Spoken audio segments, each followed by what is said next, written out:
요한복음 2장 7절에서 11절까지의 말씀 다 같이 한 목소리로 합독하시겠습니다. 예수께서 그들에게 이르시되 항아리에 물을 채우라 하신즉 아기까지 채우니 이제는 떠서 연회장에게 갖다 주라 하심에 갖다 주었더니 연회장은 물로 된 포도주를 맛보고도 어디서 났는지 알지 못하되 물 떠온 하인들은 알더라. 연회장이 신랑을 불러 말하되 사람마다 먼저 좋은 포도주를 내고 취한 후에 낮은 것을 내거늘 그들은 지금까지 좋은 포도주를 두었도다 하니라. 예수께서 이 첫 표적을 갈릴리 가나에서 행하여 그의 영광을 나타내심에 제자들이 그를 믿으니라. 아멘. 오늘 저는 읽으신 본문의 말씀을 가지고 섬김을 통해 예수님을 보여주어야 할 사명, 섬김을 통해 예수님을 보여주어야 할 사명이라는 제목을 가지고 함께 은혜를 나누어 보고자 합니다.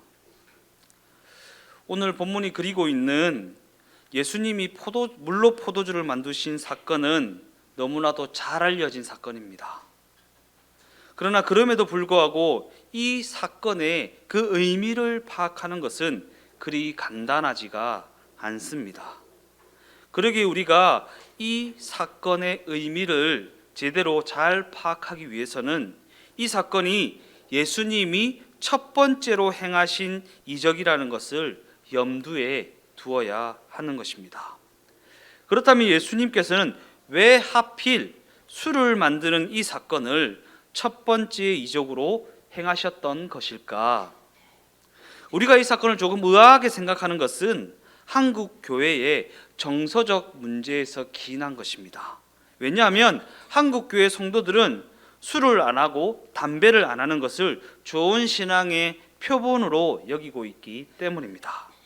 그래서 믿는 사람이 공공연히 술을 마시고 공공연히 담배를 피우면 예수님을 제대로 믿지 않는 것이라고 비난을 하기도 하는 것입니다.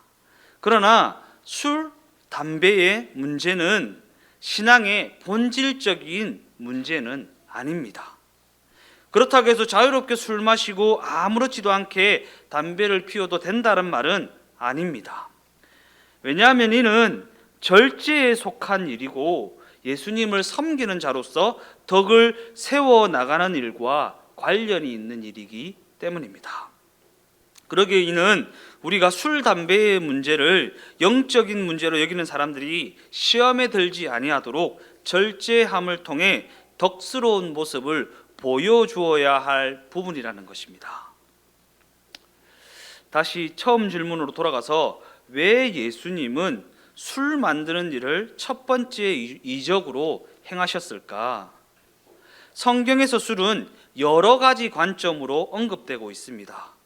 술 취하는 것에 대한 경고가 있기는 하지만 이것은 작은 경고에 불과합니다. 오히려 성경에서 술은 오늘 본문에서처럼 대개 기쁨과 환희를 상징하는 것입니다. 그런 관점에서 물로 포도주를 만드신 예수님의 첫 번째 이적은 기쁨과 관련이 있는 사건이고 기쁨을 회복시켜 주시겠다는 의지를 내포하고 있는 말씀이라는 사실입니다.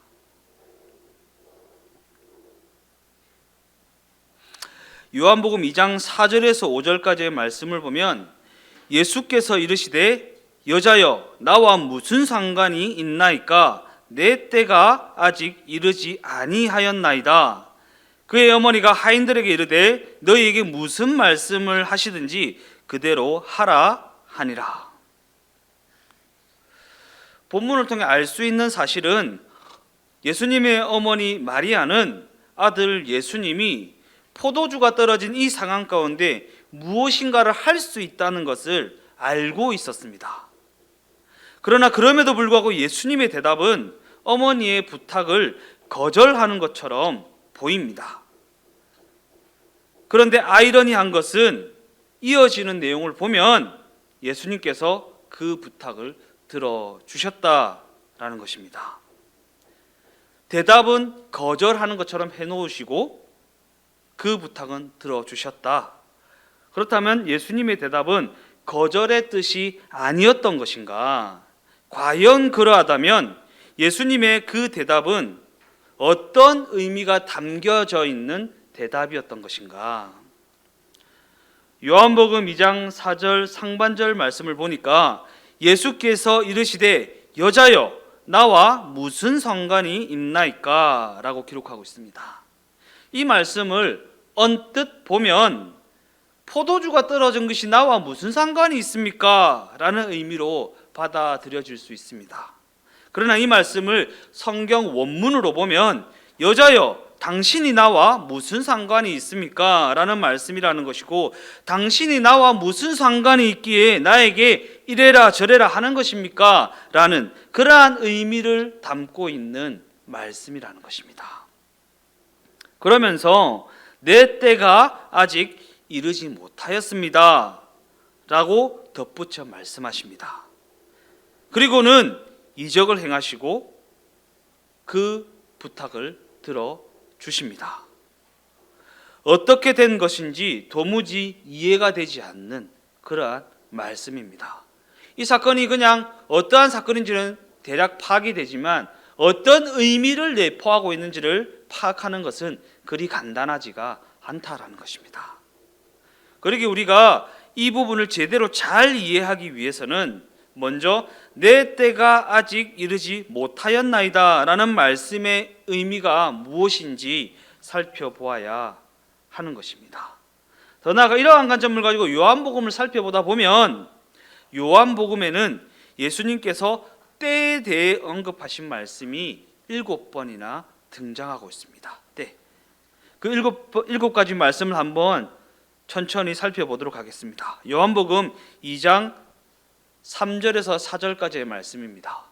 포도주가 떨어진지라 예수의 어머니가 예수에게 이르되 저들에게 포도주가 없다 하니 예수께서 이르시되 여자여 나와 무슨 상관이 있나이까? 내 때가 아직 이르지 아니하였나이다. 7장 30절입니다. 그들이 예수를 붙잡고자 하나 손 대는 자가 없으니 이는 그의 때가 아직 이르지 아니하였습니다.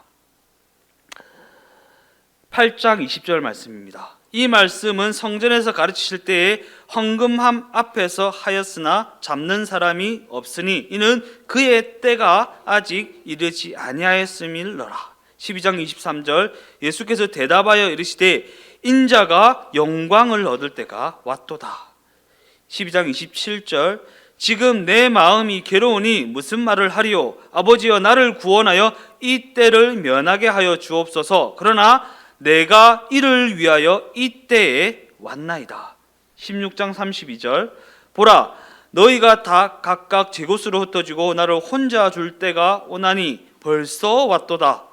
그러나 내가 혼자 있는 것이 아니라 아버지께서 나와 함께 계시느니라. 17장 1절 예수께서 이 말씀을 하시고 눈을 들어 하늘을 우러러 이르시되 아버지여 때가 이르러 싸우니 아들을 영화롭게 하사 아들로 아버지를 영화롭게 하게 하옵소서. 이 구절들을 읽어 나가다 보면 한 가지 공통점을 발견하게 되는데 예수님이 말씀하시는 때라는 단어에는 예수님의 십자가 고난이라고 하는 예수님의 고난의 때를 의미하고 있다는 공통점을 가진다라는 사실입니다. 그러기에 예수님께서 마리아에게 언급하신 내 때는 십자가를 지는 고난의 때를 가리키고 있다는 사실이고 더 나아가 물로 포도주를 만드신 사건은 십자가 고난과 연결되어 있다라는 사실입니다. 이 점을 염두에 두고 다시 본문을 자세히 살펴보면 물로 포도주를 만들어냈다고 해서 예수님에게 어떠한 유익이 생긴 것은 아닙니다. 그러기에 우리가 예수님의 행적을 살펴나갈 때 기억해야 할 너무나도 중요한 사실은 예수님이 일으키신 그 어떤 기적도 예수님께서 자신의 영광을 드러내기 위해 행한 것은 전혀 없다라는 사실입니다. 예수님께서 사람도 살리시고 죽은 자도 일으키시고 안진뱅이도 일으키시고 여러 가지 기적을 많이 행하셨지만 그 기적의 궁극적인 목적이 자신의 영광을 드러내는 것에 있었던 적은 단 한 번도 없다라는 사실입니다. 물론 그 기적들은 예수님이 어떤 분이신지 증명해 주기도 하였습니다. 그러나 그럼에도 불구하고 그 기적들이 궁극적으로 의미하는 바는 예수님이 섬김을 받으러 오신 것이 아니라 도리어 섬기려 오셨다는 것을 증명하고, 그러한 섬김을 통해 우리를 대신하여 죽기 위해 오셨다는 것을 나타내는 사건이라는 것입니다. 더 나아가 성경에 기록된 모든 기적은 죄 때문에 죽을 수밖에 없는, 아무런 소망이 없는 우리의 삶에 대속자로 오신 예수님을 증언하고 있다는 것입니다. 그 기적의 궁극적인 목적은 대속자로 오신 예수님의 이 땅에 오신 목적을 증언한다라는 것입니다. 다시 한번 말씀드리지만 예수님은 그 어떤 기적도 자신의 영광을 위해 행하지 아니하셨다라는 사실입니다.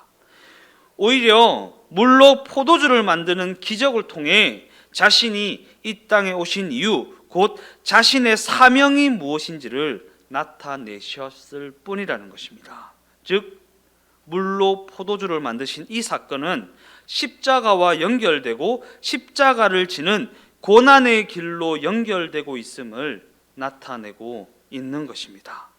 그러기에 가나 혼인잔치에 물로 포도주를 만드신 이 기적은 영광과 갈채의 길이 아니라 고난의 길에 들어서는 시작점을 의미하고 있다라는 사실입니다. 예수님의 첫 번째 이적은 예수님이 고난의 길로 들어서는 시작점을 의미한다라는 사실입니다. 그러한 관점에서 포도주가 떨어졌다는 마리아의 말에 예수님의 답변은 이러한 의미를 내포하고 있는 것입니다. 여자여, 나는 나의 영광을 드러내어 나 자신의 어떠함을 증명하려고 온 것이 아닙니다. 병든 사람이나 고쳐주고 귀신이나 쫓아주고 줄인 배나 채워주기 위해 온 것도 아닙니다. 나는 십자가를 통해 죽어 마땅한 모든 인류를 살리기 위해 왔습니다. 그러기에 나에게 무엇인가를 요구하려거든 그러한 차원에서 요구하는 것이 옳습니다. 그러나 당신의 요구는 골칫거리 하나 해결해 달라는 것에 지나지 않습니다. 이는 내가 포도주나 만들어서 나의 영광을 드러내려고 온 것이 아니라는 것을 기억해라는 말씀입니다. 네. 우리가 예수님의 십자가 고난을 기억해야 하는 이유가 바로 여기에 있습니다. 우리가 예수님 앞에 무엇인가를 구하고 무엇인가를 기도할 때 기억해야 할 중요한 핵심은 내 구함이, 내 기도가 십자가 영광과 어떠한 연관이 있는지를 살펴보아야 한다. 그저 내 자녀가 잘 되는 것, 그저 내 사업이 잘 되는 것, 그저 내가 건강해지고 내가 이 땅에서 잘 먹고 잘 사는 것, 그것이 예수님의 십자가 영광과 아무런 상관이 없다면 예수님은 여자여, 나와 무슨 상관이 있습니까?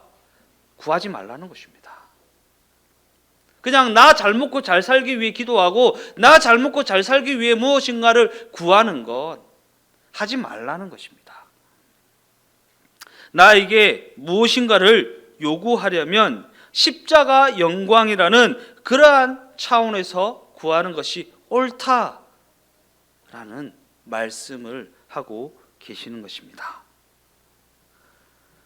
다시 한번 요한복음 2장 4절 상반절 말씀을 읽어보면 예수께서 이르시되 여자여 나와 무슨 상관이 있나이까. 그러나 그럼에도 불구하고 예수님은 결국 포도주를 만드는 이적을 행하셨습니다. 이는 제가 얼마든지 만들어 드리지요 라는 허세를 부렸을 때나 행했을 법한 그러한 행동입니다. 그렇다면 거절하는 듯한 어조로 대답하시고 기적은 베풀어 주신 그 이유는 무엇일까? 마리아의 관점과 예수님의 관점에 엄청난 차이가 있다는 점을 드러내어서 이 기적의 의미를 드러내시고자 하셨다라는 것입니다. 이 기적이 무엇과 연결되는 것인지를 나타내시기 위해 이 말씀을 하셨다라는 것입니다.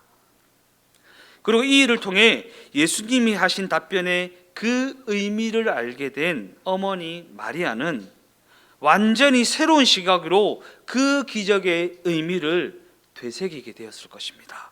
자신이 구한 그 구함이 얼마나 창피한 것인지를 깨닫게 되었다라는 것입니다. 그 답변의 의미를 알게 된 이상 처음 기적을 바랬던 시각에 머물러 있어서는 안 되었기 때문입니다.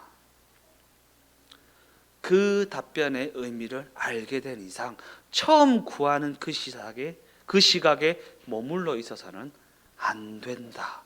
처음 예수님 앞에 나 좀 살려주세요, 이 문제 좀 해결해 주세요, 저 문제 좀 해결해 주세요 구할 수 있습니다.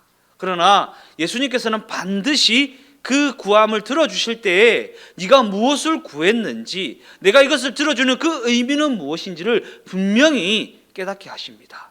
그런데 그 의미를 깨닫게 된 그 상황 가운데 여전히 처음 기적을 구하는 그 시각을 가지고 있으면 예수님 앞에 얼마나 창피하고 얼마나 부끄러운 일인지 알아라 라는 것입니다.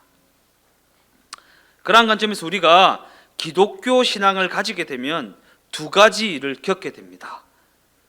먼저는 하나님 앞에 항복하는 일을 겪게 됩니다. 왜냐하면 우리가 하나님 앞에 항복하게 될 때 하나님을 인정하게 되고 예수님을 믿게 되기 때문입니다. 마리아가 아들 예수님 앞에 항복하는 장면이 바로 이 장면입니다. 여자여, 나와 무슨 상관이 있나이까? 라고 하면서 요구는 들어주셨고, 그 요구를 들어주심으로 말미암아 예수님이 그 요구를 들어주신 그 의미를 깨닫게 되고, 그 의미를 깨닫게 되면 하나님 앞에 항복할 수밖에 없고 예수님을 믿게 될 수밖에 없다라는 것입니다. 우리가 예수님을 믿게 되는 것은 엄청난 기적이 일어났기 때문이 아닙니다. 예수님이 살아계시고 예수님께서 뜻하신 그 뜻이 얼마나 크고 놀라운지를 알게 되기 때문입니다. 다음으로 하나님의 자녀로 살아내는 일, 곧 십자가를 감당하는 일을 겪게 되는 것입니다. 왜냐하면 성경이 말하는 하나님의 자녀로 살아내는 일, 그 일은 세상이 말하는 행복을 추구하는 자리이기보다 오히려 십자가로 나아가는 그러한 자리를 의미하기 때문입니다.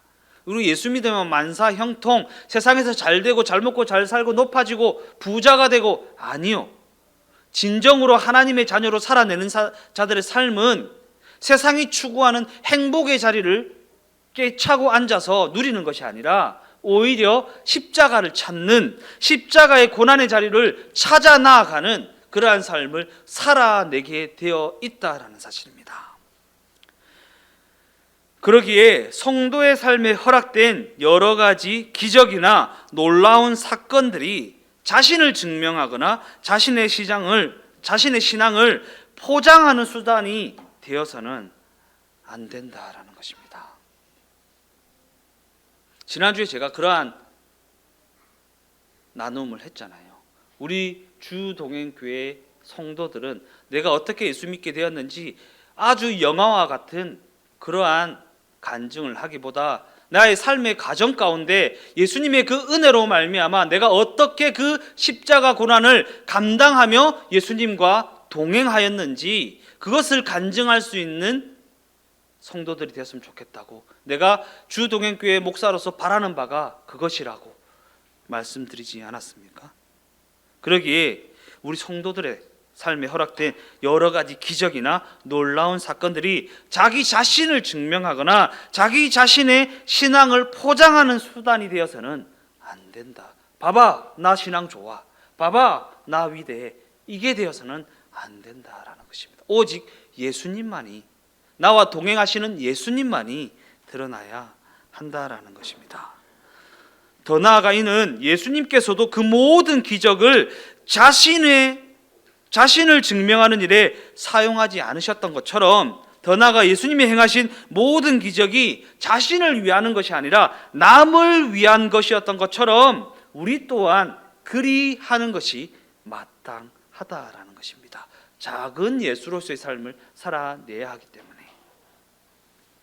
그러게 진정으로 성도된 자들이라면, 곧 예수님께서 하신 답변의 그 의미를 알게 된 자들이라면 자기 신앙을 증명하거나 자신의 영광을 드러내기 위한 기적을 구하지 않는다라는 사실입니다. 예수님께서는 가나 혼인잔치 이후에도 기적적인 일들을 계속적으로 행하셨습니다. 죽은 나사로를 살리셨고, 무리를 걸으셨고, 오병이어로 5,000명이나 먹이는 놀라운 일들을 행하셨습니다. 우리가 그 모든 기적들에 담긴 그 의미를 확인하기 위해서는 예수님께서 광야에서 마귀를 통해 받으신 시험의 장면을 떠올려 볼 필요가 있습니다. 마태복음 4장 3절에서 4절까지의 말씀입니다. 시험하는 자가 예수께 나와서 이르되 네가 만일 하나님의 아들이여든 명하여 이 돌들로 떡덩이가 되게 하라. 예수께서 대답하여 이르시되 기록되었으되 사람이 떡으로만 살 것이 아니요 하나님의 입으로부터 나오는 모든 말씀으로 살 것이라 하였느니라 하시니. 여기서 돌을 떡으로 만들라는 마귀의 시험을 거부하십니다. 그러나 나중에는 오병이어의 기적을 일으키십니다. 마태복음 4장 5절에서 6절 말씀도 한번 보겠습니다. 이에 마귀가 예수를 거룩한 성으로 데려다가 성전 꼭대기에 세우고 이르되 네가 만일 하나님의 아들이여든 뛰어내리라. 기록되었으되 그가 너를 위하여 그의 사자들을 명하시리니 그들이 손으로 너를 받들어 발이 돌에 부딪히지 않게 하리로다 하였느니라. 여기서도 성전 꼭대기에서 뛰어내리라는 마귀의 그 요구에 주 너의 하나님을 시험하지 말라라는 답변으로 그 요구를 거부하십니다. 그런데 우리가 잘 알다시피 그 이후에는 물 위를 걷는 기적을 일으키십니다. 이처럼 예수님께서는 마귀가 시험할 때에는 그 요구를 거절하셨지만 이후에는 마귀가 요구했던 것보다 훨씬 더 위대한 기적들을 행하셨다라는 사실입니다. 마귀가 요구하는 기적에는 응하지 않으시고 이후에는 더 큰 기적을 행하셨던 그 이유는 무엇일까? 마귀가 요구했기 때문일까? 그렇지 않습니다. 마귀가 요구했던 기적들에는 모두가 다 예수님 자신을 증명하고 자신의 영광을 드러내는 그러한 기적들이었기 때문입니다. 반면에 이후에 행하신 기적들은 모두가 다 사람을 위하고 사람을 살리는 기적이었다라는 것입니다. 자신을 위한 기적은 결코 일으키지 않았다라는 것이고 사람을 위하고 사람을 살리기 위한 기적은 서스름 없이 행하셨다라는 사실입니다. 굶주린 이들을 먹이시기 위해 오병이어의 기적을 일으키신 것, 죄 아래 신음하는 자들을 자유케 하고 병마에 시달린 자들을 고치신 것, 이는 자신의 영광을 나타내기 위한 것이 아니라 사람을 위하고 사람을 살리기 위한 그러한 기적이었다라는 것입니다. 그러기에 예수님의 기적을 기대한다면 그 기적이 사람을 위하고 사람의 생명을 살리기 위한 것과 연결되어 있어야 한다라는 그 힌트를 우리가 얻을 수가 있는 것입니다. 누가복음 12장 13절에서 14절까지의 말씀입니다. 무리 중에 한 사람이 이르되 선생님 내 형을 명하여 유산을 나와 나누게 하소서 하니 이르시되 이 사람아 누가 나를 너희의 재판장이나 물건 나누는 자로 세웠느냐 하시고, 이 사람은 예수님을 단순히 자신의 현실적 필요를 해결해 주는 해결사 정도로만 생각하고 있습니다. 그래서 예수님은 이러한 요청에 응하지 않습니다. 그 요청이 사람을 살리는 일과 사람을 위하는 일이 전혀 연결되어 있지 않기 때문입니다. 예수님, 우리가 중요하게 생각하는 문제를 해결해 주시려고 기적을 행하시는 분이 아니기 때문입니다. 예수님은 분명히 이 땅에 오신 이유가 있습니다. 사람을 살리고 사람을 구원하고 아버지의 뜻을 이루는 것, 그것과 연결되어져 있지 않으면 그 어떤 기적과 이적도 나타내지 않으신다라는 사실입니다. 그래서 여기서 우리는 예수님께서 수많은 기적을 일으키신 목적이 무엇이었는지 발견하게 되는 것입니다. 예수님께서 기적을 베푸신 목적은 우리가 누구인지, 예수님이 이 땅에 오실 수밖에 없었던 그 이유는 무엇인지 확인해 주는 데 있습니다. 예수님이 오신 목적, 내 존재가 죽을 수밖에 없는 존재이기 때문입니다. 그리고 예수님이 이 땅에 오셔야지만 우리가 살 수 있기 때문입니다. 그래서 오신 것입니다. 예수님 오시지 않아도 우리가 살 수 있으면 오시지 않으셨을 것입니다. 오셔야지만 살 수 있기 때문에 져야만 승리하는, 그러한 관점에서 우리의 어리석음은 예수님이 일으키신 기적들을 그러한 차원에서 바라보지 못하고 그러한 차원에서 이해하지 못한다는 사실에 있습니다. 예수님께서는 그러한 차원에서 기적을 일으키셨는데 우리는 그러한 차원에서 그 기적을 이해하지 못하는 어리석음을 가지고 있다는 것이, 그저 사업만 잘 되면, 그저 문제만 해결되면 그것으로 다라고 생각하는, 문제를 해결해 주신 이유, 건강을 주신 이유, 사업이 잘 되게 하신 이유가 분명히 있는데요.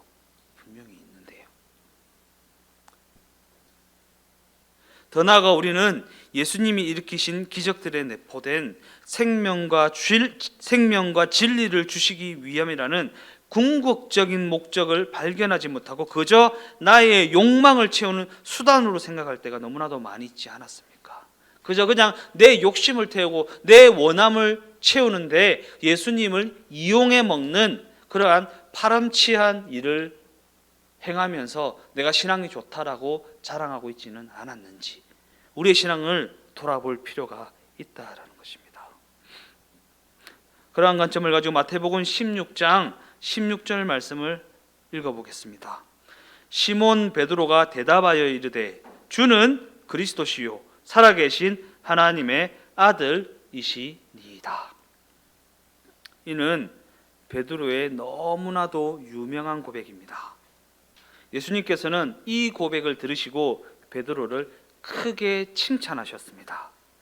그리고 연이어 자신이 예루살렘에 올라가 많은 고난을 받고 죽임을 당하고 제3일에 살아나게 될 것을, 그 비밀을 알려주셨습니다. 그런데 베드로는 그 비밀을 듣고 예수님을 꾸짖었다라는 것입니다. 마태복음 16장 22절에서 23절까지의 말씀입니다. 베드로가 예수를 붙들고 항변하여 이르되 주여 그리하지 마옵소서, 이 일이 결코 주께 미치지 아니하리이다. 예수께서 돌이키시며 베드로에게 이르시되 사탄아 내 뒤로 물러가라, 너는 나를 넘어지게 하는 자로다. 네가 하나님의 일을 생각하지 아니하고 도리어 사람의 일을 생각하는도다 하시고. 어리석은 우리는 사람의 일밖에 생각할 수 없습니다. 하나님의 일은 전혀 생각하지 못하는 너무나도 어리석은 백성이라는 것입니다. 그런 관점에서 이 장면은 우리 모두가 분명히 새겨두어야 할 그러한 장면입니다. 이 장면을 보니까 예수님이 누구신지 이미 알게 되었음에도 불구하고 그가 무엇을 하러 이 땅에 오셨는지 전혀 관심도 없고 전혀 깨닫지도 못하는 베드로를 그리고 있습니다. 과연 그러하다면 과연 우리는 베드로보다 낫다고 할 수 있는가? 우리가 하는 그 많은 기도는 무엇을 위한 기도였던가? 우리가 하나님을 부르고 예수님을 찾는 이유는 또 무엇이었던가? 혹 자신을 증명하고 싶은 마음에 종교적 열심에 심취해 있었던 것은 아닌가? 베드로는 예수님께서 가시는 그 길을 꾸짖으며 만류했지만 예수님이 걸으신 그 길은 하나님 아버지께서 가장 기뻐하시는 길이었습니다. 그 길은 지고 망하고 죽는 길이었음에도 불구하고 성경은 이 길이야말로 하나님께 영광이 되고 예수님께도 엄청난 영광이 되는 그러한 길이라고 증언하고 있는 것입니다. 그러한 관점에서 우리가 성도가 되었다고 항복하는 그 순간부터 우리에게 일어나는 모든 사건과 모든 기적은 단순히 우리만을 위한 사건과 일은 아닙니다. 우리에게 일어나는 모든 일이요, 좋은 일이든 나쁜 일이든, 좋은 사건이든 나쁜 사건이든 그 모든 것은 우리에게만 해당되는 그러한 것이 아니다라는 것입니다. 왜냐하면 성도된 자는 더 이상 자기 자신을 위하여 사는 자가 아니기 때문입니다. 혹시 삶 가운데 기적이 일어나기를 원하십니까? 물론 우리는 예수님께 우리의 필요를 아뢰을 수 있습니다. 왜냐하면 예수님은 우리의 연약함을 돌보시는 분이시기 때문입니다. 그러나 그것만을 신앙의 전부로 여기면 안 된다라는 것입니다. 우리가 예수님 앞에 우리의 연약함과 우리의 필요를 아뢰을 수는 있지만 그게 신앙의 전부라고 생각해서는 안 된다라는 것입니다. 그것에 선행하여 예수님이 무엇을 원하시는지, 예수님이 우리가 무엇을 중요하게 생각하기를 바라시는지 먼저 알아야 한다라는 것입니다. 마리아가 그 창피한 사건을 통해 예수님의 의도하신 바가 무엇인지를 깨달아 알았던 것처럼 우리도 예수님께서 우리에게 원하시고 우리가 무엇을 귀중히 여기기를 원하시는지 먼저 알아야 한다라는 것입니다. 예수님께서 걸어가신 그 길은 영광의 길이 아니라 고난의 길이었습니다. 그와 마찬가지로 성도된 자들의 삶은 부르심을 입은 그 순간부터 고난의 길을 감당해 나가야 하는 삶이라는 사실을 잊어서는 안 된다라는 것입니다. 왜냐하면 예수님께서는 우리에게 자신을 따라오려거든 스스로를 부인하고 날마다 십자가를 지는 삶을 살아야 한다고 말씀하시기 때문입니다. 누가복음 9장 23절 말씀입니다. 또 무리에게 이르시되 아무든지 나를 따라오려거든 자기를 부인하고 날마다 제 십자가를 지고 나를 따를 것이니라. 지난주에도 살펴보았던 것처럼 우리가 예수님께로 돌아오게 하는 기적은 오늘날에도 수없이 일어나고 있습니다. 기적을 경험하며 예수님을 만나게 되는 기적은 지금도 수없이 일어나고 있다는 것입니다. 그러나 그렇게 해서 돌아온 자가 성도된 자로서 살아내면서 어떠한 사명을 부여받아 그 사명을 어떻게 감당해 나가는지 그것에 대한 기적은 찾아보기가 힘들다라는 것입니다. 시작은 있는데 과정은 없습니다. 저 사람은 어떻게 저렇게 겸손할 수가 있을까? 그 엄청난 고난 가운데 어떻게 저렇게 씩씩하게 살아낼 수 있을까? 라고 하는 그러한 기적은 거의 찾아보기가 힘들다라는 것입니다. 하나님의 자녀가 되었다라는 이유로 나를 죽여 십자가를 지고 하나님에게 복종하는 길을 걸으며 예수님께서 나를 불러 이루시고자 하는 일이 무엇인지 깨달아 알고 그것을 위해 나의 명예, 나의 건강, 나의 부, 나의 자존심을 온전히 내려놓는 그 놀라운 기적은 찾아보기가 너무나도 어렵다라는 것입니다. 반면에 세상에서 갈채를 보내는 기적에는 모두가 다 현혹되어 있는 것 같습니다. 그러나 이것은 너무나도 엄청난 비극입니다. 왜냐하면 예수님께서는 소망 없던 우리의 영혼이 거듭나게 하심으로 말미암아 매일같이 잔치를 즐기는 기쁨 속에 예수님과 동행하는 삶을 살아갈 수 있도록 허락해 주셨기 때문입니다. 그러기에 그러한 관점에서 우리의 항복과 우리의 순종은 어쩔 수 없이 하는 투항이 아니라는 것이고 마지 못해서 하는 굴복이 아니라는 것입니다.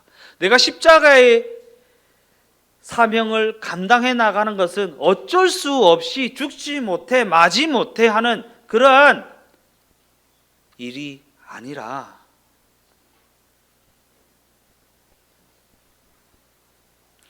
매일같이 잔치를 즐기는 기쁨 속에 예수님과 동행하는 삶의 여정이라는 것입니다. 왜냐하면 성도된 자가 예수님과 동행하며 그 뜻을 이루어 나가는 것은 그분의 놀라운 사역에 동참하는 그분의 동력자가 된다는 것을 의미하기 때문입니다.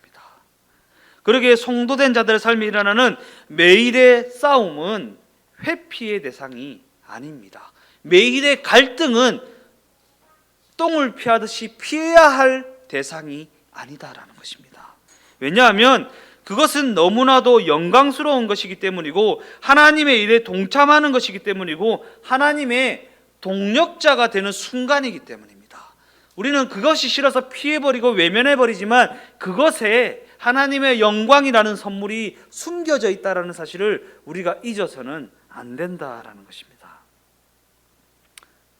그러한 관점에서 보면 우리의 삶은 너무나도 평탄한 것 같습니다.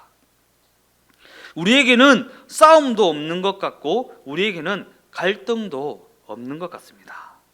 어쩌면 우리가 그 모든 싸움을 피해버렸기 때문이고 그 모든 갈등을 외면해버렸기 때문일 것입니다. 우리가 싫어하는 것이기 때문에. 그러나 이는 평안하다고 좋아하거나 안도할 부분이 아니라 그 심각성을 깨달아야 할 부분이라는 것입니다. 왜냐하면 예수님께서 가나 혼인잔치에서 일으키신 그 기적으로 말미암아 십자가를 향해 가는 고난의 여정을 시작하셨던 것처럼 그 모든 싸움과 그 모든 갈등은 십자가를 지는 사명의 길로 연결되어져 있기 때문입니다. 삶의 여정 가운데 현실의 삶 가운데 갈등이 다가오고 싸움이 다가오고 있습니까?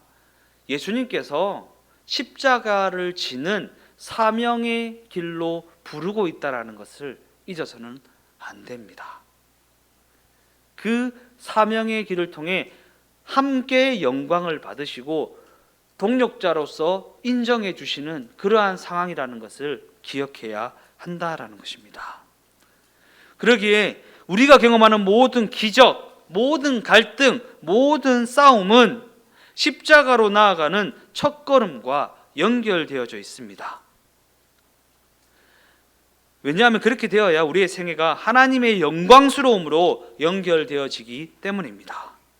더 나아가 끝없이 지면서도 더더욱 늠름하고 더더욱 넉넉하게 살아가는 모습을 통해 주변 사람들이 살아계신 예수님을 보게 되는 기적이 일어나게 될 것이기 때문입니다.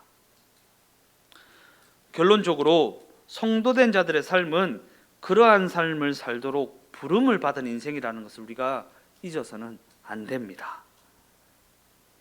그러기에 성도된 자들의 삶은 성도가 되었다는 것, 곧 시작점에서 한 걸음 더 나아가야 된다는 거죠. 성도가 되었다는 것에서 끝나면 안 됩니다.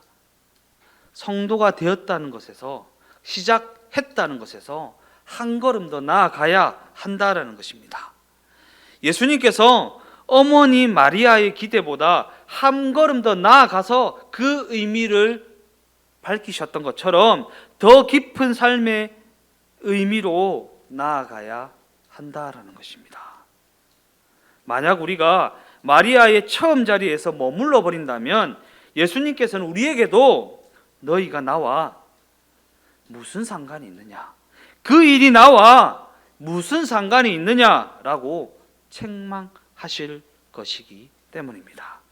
그러기에 우리 주동행교회가 예수님께서 가나 혼인잔치에서 십자가를 향한 첫 걸음을 내딛으신 그 심정을 깨달아 알아 예수님이 각 사람에게 부여해 주신 그 사명의 길을 성실히 감당하며 살아가는 삶이 다 되어지시기를 예수님의 이름으로 축원드립니다.